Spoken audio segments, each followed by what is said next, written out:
and gentlemen, it's a great pleasure to welcome you to yet another program in our Science, Technology and Innovation Policy Forum lecture series. Not always lectures, but sometimes, as in this case, a discussion or a debate, perhaps. We've been having these programs for quite some time now, for over a year. And several institutions which are housed at the India Habitat Center have come together to collaborate to make these programs possible. That's TERI, the Center for Science and Environment, the RIS, the CEFIPRA, which is the French Institute, and the Vigyan Prasar collaborate with India Habitat Center in bringing this series together. And I think it's one of the most worthwhile things that we are doing collectively. As you know already, this evening, the discussion, oblique debate, would be on a very important issue which is confronting us, the IPCC's special report on the 1.5 degrees Celsius climate change and the future of the Paris Agreement. And we have a very distinguished panel here. I won't take over the role of the moderator, but just to say that we are very pleased indeed that Mr. Rajni Ranjan Rashmi is here to participate in this discussion, Distinguished Fellow Earth Sciences and Climate Change at TERI, the Energy and Resources Institute, and Dr. Navroz K. Dubash, Senior Fellow at the Center for Policy Research and Coordinator of the Climate Initiative. The discussion is moderated by Chandabhushan, our good friend, Deputy Director General of the Center for Science and Environment, and he's promised to make it as provocative as possible. So I leave it to the participants and to Chandabhushan to take over. Thank you very much. The impact of 1.5 C warming on economy and ecosystem is much higher than anticipated in previous scientific reports. So they have upgraded, in a way, the impacts. The last AR5 report, for example, had a much conservative estimate of impacts, but now they are saying at 1.5 warming, our economy and ecosystem is going to be impacted much harder. At 2 degrees, it will be worst compared to 1.5. In fact, it would be catastrophic for the poor and vulnerable communities.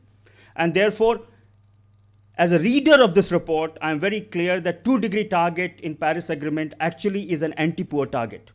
If you are, if you can make out what the ultimate conclusion of the report is. But staying within the right side of 1.5 degrees is going to be very, very difficult. It will require transformation at a very rapid pace and very quickly. Now, this is what the key takeaways are. Just to give you a sense, what is going to happen? What is the difference between 1.5 C warming and 2 C warming? At 2 C warming, the percentage of global population which will be exposed to water scarcity is going to be twice more than 1.5. Half a degree temperature difference. Twice the number of people at 2 degrees will get affected by water scarcity. 10 times more people will get affected by lower crop yield at 2 degrees compared to 1.5. Agricultural productivity, for example, there is an example of maize yield in tropics could reduce by 2.5 times, 2 degrees compared to 1.5 degree. We want the climate to stabilize. We want the global emissions to be controlled in a manner that they become consistent with the sustainable developmental goal. Now, renegotiating the Paris Agreement, which is a result, the Paris Agreement is a result of last very contentious, very fractious climate change negotiations. If we reopen the whole agreement, we are not going to go anywhere at all. In the next 3 years or 5 years, even in the 10 years, I do not know. The architecture of the Paris Agreement is very, very carefully designed. You have yourself said that it gives the complete freedom to the countries to define their nationally determined action. This was one of the central questions in the Kyoto Protocol.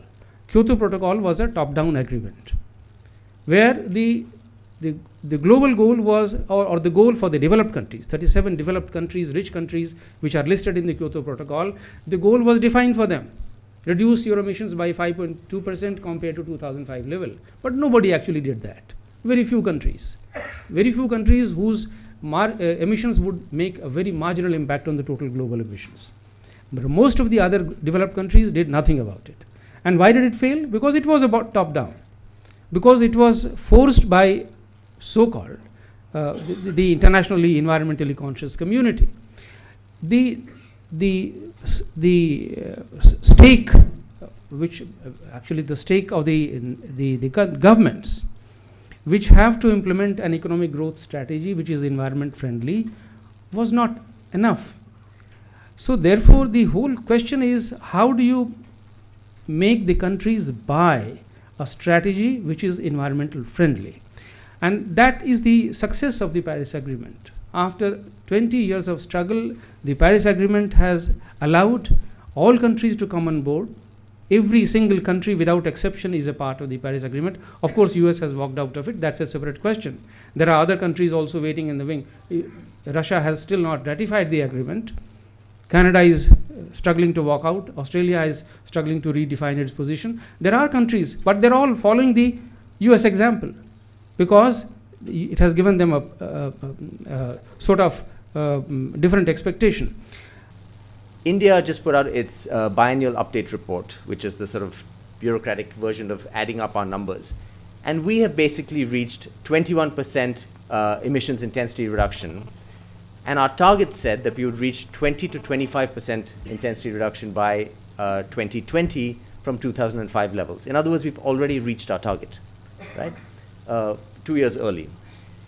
Many people suspect that the targets that countries have put out there are conservative targets. They're sort of targets that say, well, let's just do what, something that isn't too hard to achieve. If we overachieve it, we can always claim we're successful. And any rational actor in a multi-level game like this, in a multi-year game, would do that, right? It's a logical strategy. So therefore, the targets are meant to be indicative. They're meant to be about direction of travel. What's more important is what the targets do in terms of mobilizing domestic machinery. In India, the National Action Plan, the missions, the renewable energy targets, et cetera, et cetera. The hope in climate change is that through learning by doing, we will find two things, we will find out two positive things. One, we will find out that it's cheaper than we thought to reduce greenhouse gas emissions. And two, we will find out that there are many other objectives we want to achieve that happen to be coterminous with mitigation, such as air quality, energy security, et cetera. And for those reasons, we will accelerate what we do, right? We don't know that that will always be the case, and it will be different in different countries. But this learning by doing dynamic is what saves us. If that is right, what is more important than setting a number is setting in place national machineries to experiment and try things and see if in fact it is cheaper than we thought. So the third proposition that follows is that the center of gravity of the climate debate is actually in national systems, not in the international process, which is not to say the international process is irrelevant. My colleague Lavanya Rajamani, who's an international lawyer, who's written long and very serious books about the international process, will tell us in many ways how it is important, and it is indeed. But I think the difference from 20 years ago is that the international process is playing a supportive role for changes that will have to be driven by shifts in national politics. Now, what follows from that is that national politics will deal with climate change in different national politics will deal with climate change differently. In some countries, perhaps the European Union, climate change itself will be a driver of shifts in the economy. In other countries, such as India, it'll be more about co-benefits.